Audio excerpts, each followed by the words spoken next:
Delegaciones de Estados Unidos, Ucrania y Rusia se reunieron en Abu Dhabi para las primeras conversaciones trilaterales sobre la guerra en muchos meses. Un encuentro que sigue a la reunión en Moscú del presidente ruso Vladimir Putin con los enviados de la Casa Blanca. La cuestión territorial sigue siendo el principal punto no resuelto. Bienvenidos a esta nueva edición de DW Noticias. Soy Ana Plasencia en Berlín. Negociadores de Ucrania, Rusia y Estados Unidos se reunieron en la capital de Emiratos Árabes Unidos a tres bandas para buscar una salida negociada a la guerra. El encuentro de hoy terminó sin que se conocieran detalles. La detención de un niño de 5 años durante un operativo migratorio desata nueva indignación y nuevas protestas contra los agentes del ICE en Minneapolis. Cientos de negocios permanecieron cerrados este viernes. Estados Unidos y Canadá hacen frente este fin de semana a la mayor tormenta invernal de la temporada, con temperaturas de hasta 45 grados centígrados bajo cero, nieve y lluvia gélida en decenas de territorios donde las autoridades han tenido que declarar el estado de emergencia.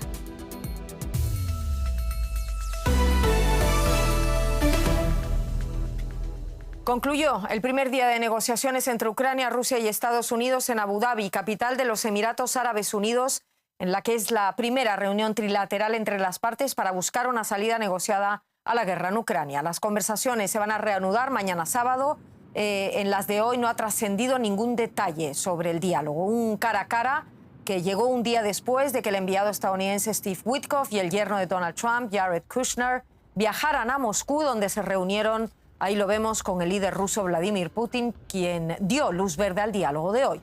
Sin embargo, Moscú ha reiterado desde entonces que la retirada de las tropas ucranianas del Donbass, una línea roja para Ucrania, es una condición importante para alcanzar una solución tras casi 4 años de guerra. Pues sí, Rusia y Ucrania se sientan a negociar cara a cara ante la atenta mirada de Estados Unidos. Vamos a hablar de todo eso con el periodista y experto en Rusia, Ricardo Marquina, en Tallinn. Ricardo, con la mirada puesta en esas conversaciones trilaterales en Abu Dhabi, teniendo en cuenta que intentos anteriores no han llegado a buen puerto, ¿qué cambia esta vez? Si cambia, ¿qué hay sobre la mesa? Buenas noches, un gusto estar con ustedes. Bueno, lo que hay sobre la mesa es lo de siempre, las exigencias son maximalistas, pero ¿qué es lo que ha cambiado? Quizás lo más importante. Y es que la situación ahora, a comienzo de 2026, es muy diferente de la que teníamos hace un año, a comienzos de 2025, porque ambos países, Rusia y Ucrania, están agotados. Ucrania, todos lo sabemos, su población civil está exhausta, sobre todo por esta campaña de estos últimos meses por parte de Rusia de bombardear sistemáticamente las infraestructuras civiles. Hay decenas, centenares de miles de personas que no tienen acceso diario a calefacción y a electricidad o a caliente, con lo cual hace su vida insufrible. Y los rusos han comenzado el año con una subida muy importante de los precios en la canasta básica, en la cesta de la compra, y una subida durísima de impuestos para empresas, pequeños empresarios y autónomos. La sociedad rusa está agotada y por primera vez empieza a ver la nevera vacía. Esto hace que ambos países tengan motivos para intentar encontrar una salida negociada a la paz, pero seguramente Rusia es la que menos intención tiene ahora mismo de firmar una paz, porque aún se ve con fuerzas para seguir avanzando, no solo en Donbass. Vamos a ver, esas líneas rojas de ambas partes están claras, lo sabemos. Rusia quiere todo el Donbass, Ucrania no quiere ser del territorio por el que ha luchado por conservar. ¿Podría haber algún avance en este sentido estos días? Bueno, difícilmente veamos un avance, sobre todo en el tema territorial, que parece irresoluble ahora mismo. Rusia no va a renunciar a todo el Donbass y sobre todo es que se ve con fuerzas para seguir avanzando. Quizás se vea algún tipo de acuerdo en el resto de las cuestiones y se deje Donbass para ser ganado por la fuerza, como pasó en 2014 con la ciudad de Debaltsevo, que se firmó un acuerdo de alto el fuego, los acuerdos de Minsk, pero Debaltsevo se terminó resolviendo por la fuerza de las armas a favor de los rusos. Ricardo, brevemente, ¿qué influencia o poder tiene Estados Unidos actualmente sobre Vladimir Putin? Donald Trump tiene la influencia de presentar a Putin un mundo que le gusta también a Putin, un mundo dividido en zonas de influencia. América para Estados Unidos, para Trump, Europa Oriental y Central para Rusia y toda la parte de Asia para Xi Jinping, para China. Ese es un escenario que Vladimir Putin se siente muy cómodo a futuro. Ricardo Marquina, seguiremos hablando de esto, nos ocupará. Muchísimas gracias. Un saludo hacia Tallinn. Saludos. Y mientras se dialoga en Abu Dhabi, la Unión Europea reafirmó su apoyo a Ucrania con el envío de cientos de generadores de energía eléctrica por un valor de casi 4 millones de euros. Hoy el alcalde de Kiev, Vitaly Klitschko, volvía a pedir a los habitantes de la capital que se trasladen temporalmente a otro lugar si les es posible por los continuados ataques rusos a la infraestructura energética ucraniana. Es el cuarto invierno ya de guerra y más de 1 millón de ucranianos viven con temperaturas bajo cero sin electricidad ni calefacción. Este antiguo vagón de tren ahora sirve como refugio para combatir el frío en Brovary, cerca de Kiev, donde ataques rusos han dejado sin electricidad y calefacción a gran parte de la ciudad. Por eso, algunas escuelas han debido cerrar.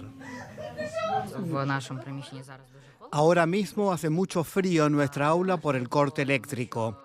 Tal vez por eso nuestros profesores han decidido darnos una clase interactiva.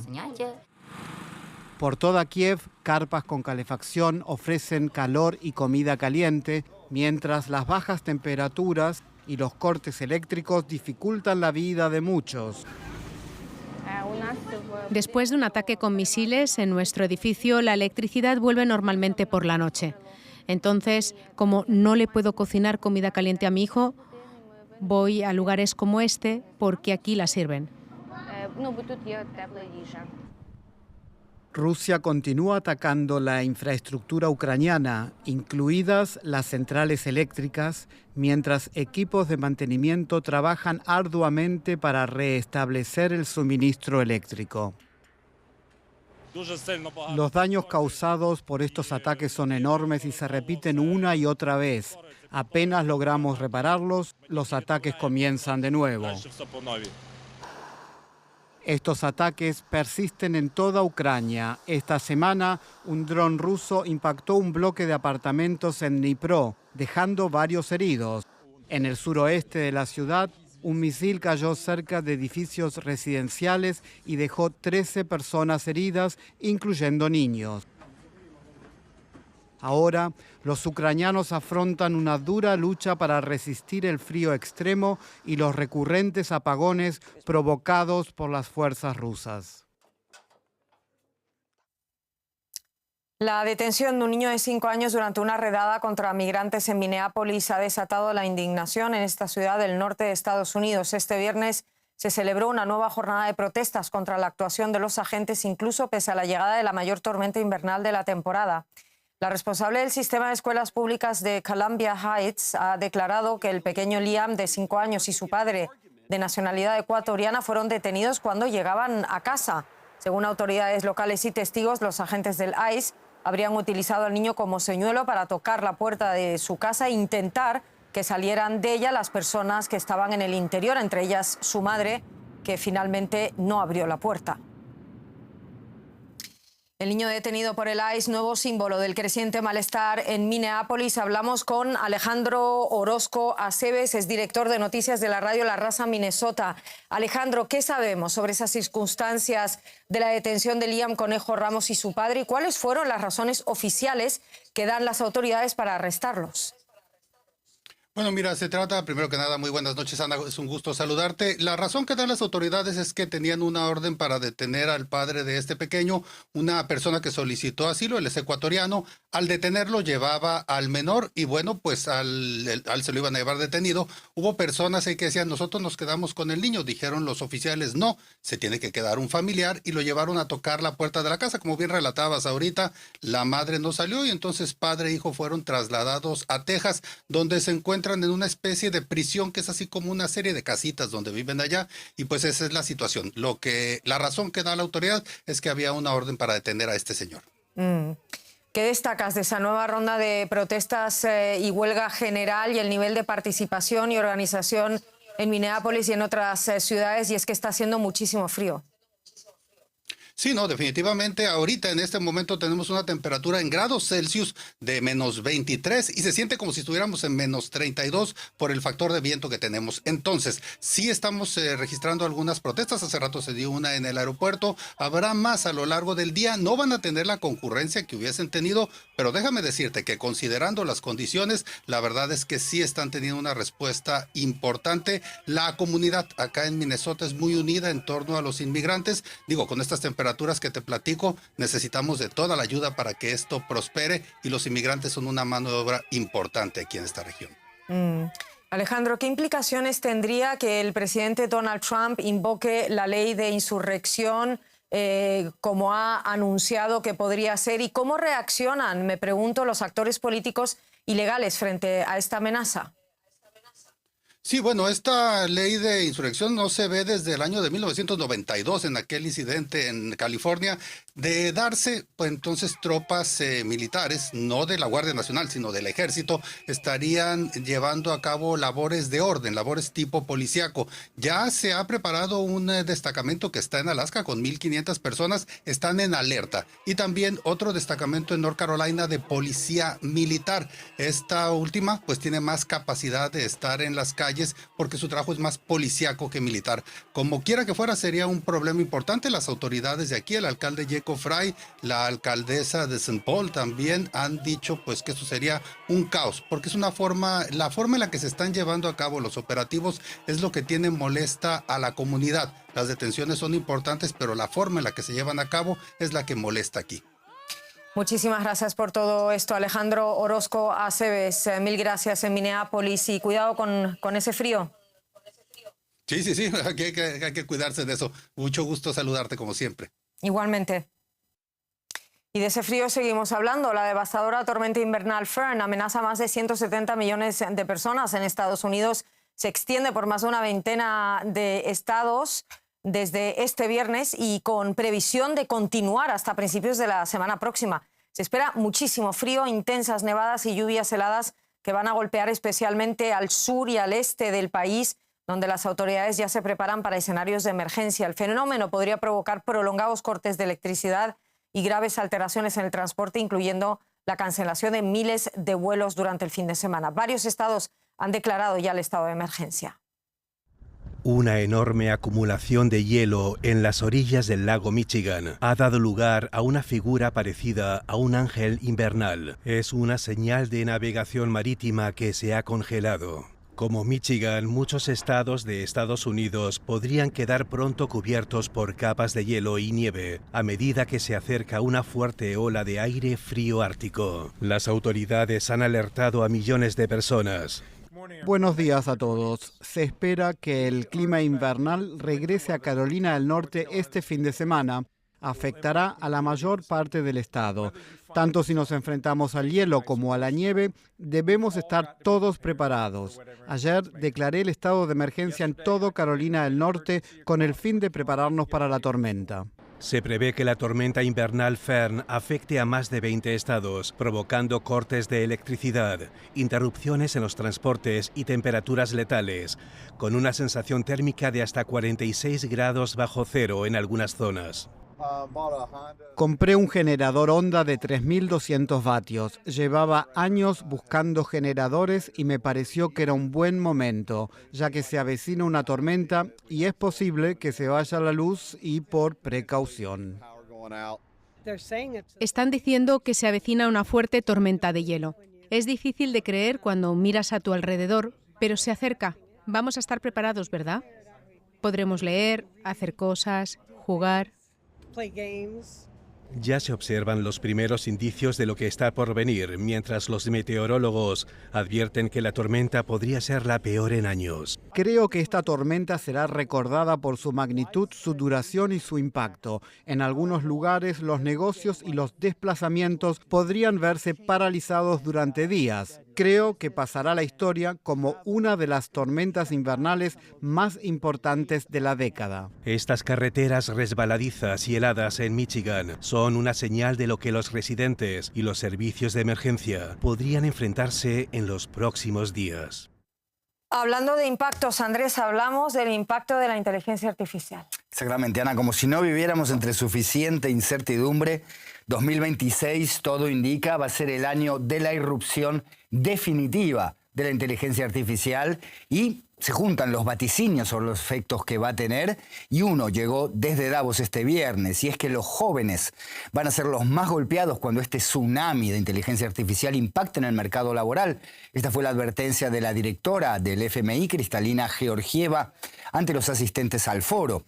Cerca del 60% de los puestos de trabajo en las economías avanzadas se va a ver afectado por la inteligencia artificial, según los estudios citados por Kristalieva, y muchos empleos de nivel inicial, generalmente ocupados por jóvenes al inicio de su vida laboral, desaparecerán por completo.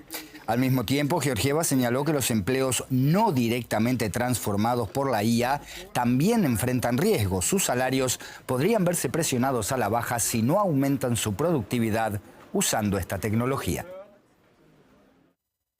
Inteligencia artificial y el mercado laboral, vamos a hablar con Ana Nieto, que nos escucha en Nueva York. Ana, la inteligencia artificial ya está cambiando el mercado laboral, sobre todo ahí en Estados Unidos, se está acelerando la adopción de esta tecnología. ¿Cómo está cambiando el panorama laboral para los más jóvenes?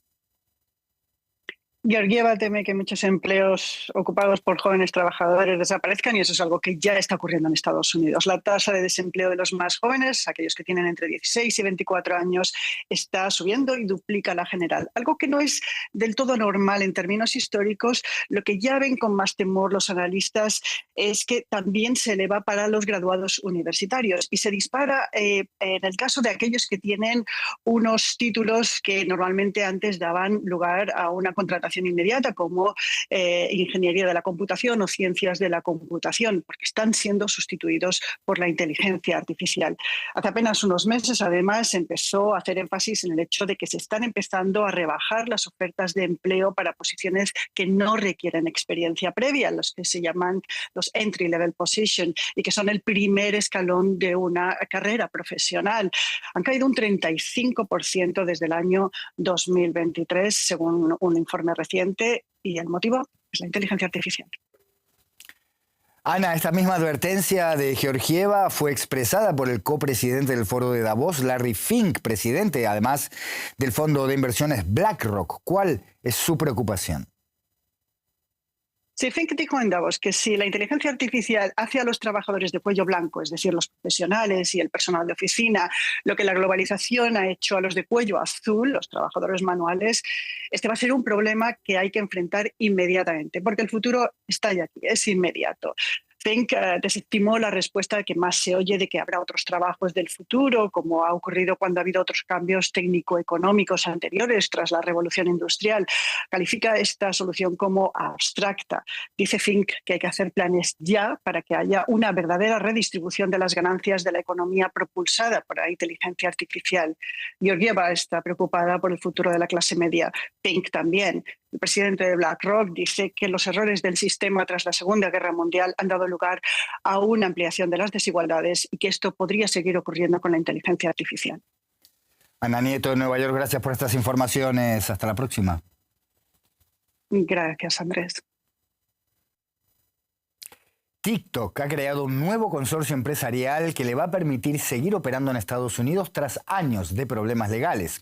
La empresa matriz de TikTok, la china ByteDance, retiene el 20% de las acciones y el resto queda mayoritariamente en manos de inversores estadounidenses próximos al presidente Donald Trump. Hablamos del gigante tecnológico Oracle, de la firma de capital privado Silver Lake Management y la compañía de inversión MGX, el fondo soberano de los Emiratos Árabes Unidos. Cada una de estas compañías va a ostentar un 15% de esta TikTok estadounidense. La anterior administración demócrata de Joe Biden impulsó una norma para prohibir la aplicación mientras siguiera bajo control de capitales chinos, alegando motivos de seguridad nacional. Se temía entonces que TikTok pudiera ser utilizada para difundir propaganda china o espiar a los usuarios estadounidenses. Con esta empresa conjunta, ByteDance evita tener que vender su filial en Estados Unidos. Sigue la información en Deutsche Welle con mi colega Ana Plasencia.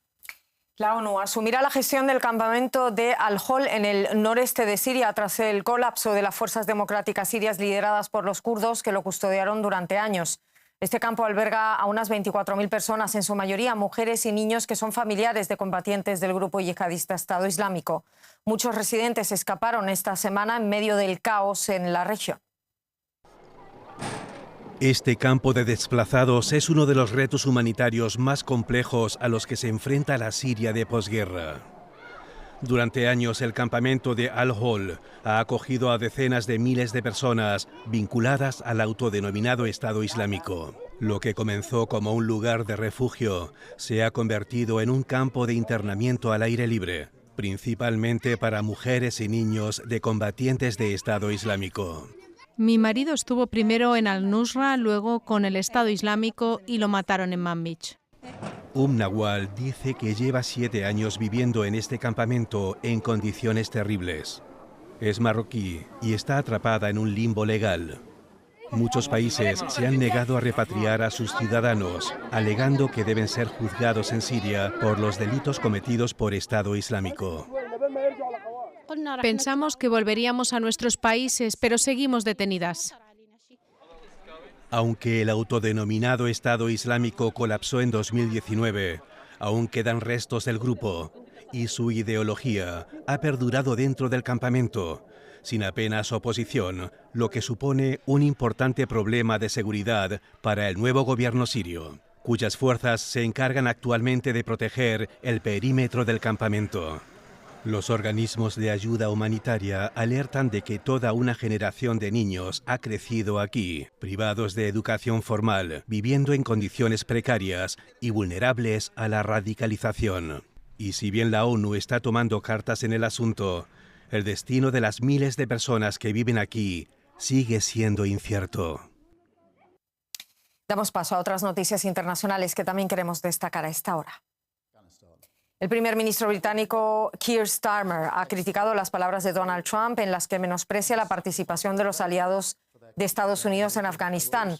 En una entrevista, el presidente estadounidense los acusó de mantenerse un poco alejados del frente, citamos. El primer ministro británico calificó los comentarios de espantosos. Cientos de soldados británicos murieron luchando junto a las tropas estadounidenses en Afganistán. Y seguimos hablando del presidente estadounidense que anunció una armada de buques de la Marina que se dirige hacia Irán y advirtió a Teherán para que no reprima a los manifestantes ni retome su programa nuclear. De acuerdo con medios estadounidenses, un portaaviones y varios destructores con misiles guiados llegarán a la región de Medio Oriente en los próximos días, elevando la tensión en la zona. La primera ministra de Dinamarca, Mette Frederiksen, llegó a Groenlandia para mantener conversaciones con el gobierno local después de que Donald Trump diera marcha atrás en sus amenazas de tomar la isla ártica por la fuerza. Frederiksen viajó desde Bruselas, donde se reunió también con el secretario general de la OTAN, Mark Rutte, y donde busca que la alianza refuerce la seguridad en el Ártico.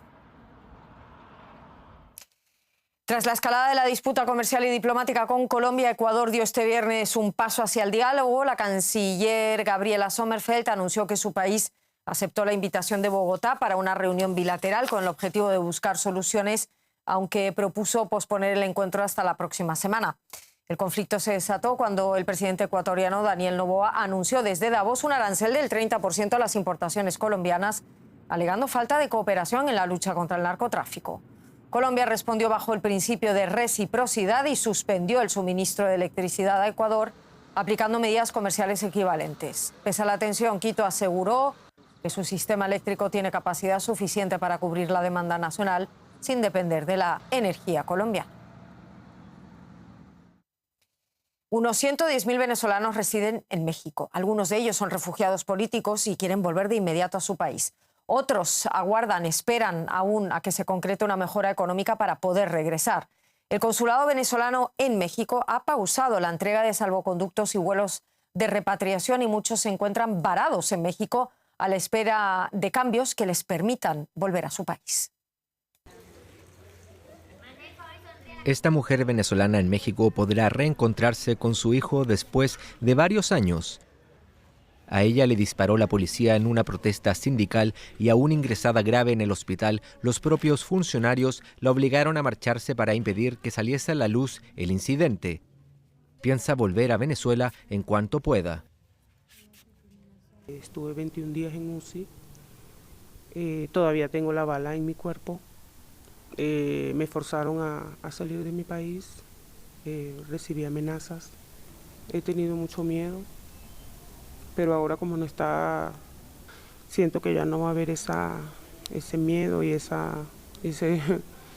susto que sentíamos. Su plan es regresar en el primer vuelo de repatriación que salga, aunque esa posibilidad ahora es inviable. El último avión pagado por Venezuela partió a comienzos de diciembre, cuando salieron centenares de refugiados de este albergue de Ciudad de México. Su encargado asegura que tras la captura de Maduro, el consulado ha detenido la emisión de salvoconductos que permitían el regreso. El salvoconducto te ayuda a llegar al país.